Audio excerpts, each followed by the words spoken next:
এই ছেলের জন্যই আমি একদিন পাগল হব।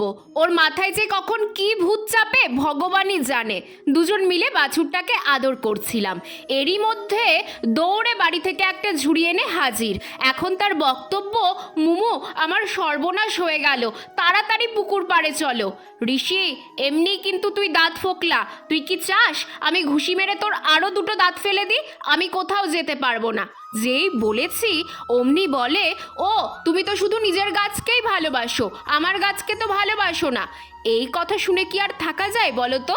বিচ্ছুটার সাথে গিয়ে দেখি বৃষ্টির জলে সব ভরে গেছে, আর 2 ইঞ্চি জল বাড়লে এই জায়গাটাও ভরে যাবে। এই যে এর জন্যই এত কাণ্ড।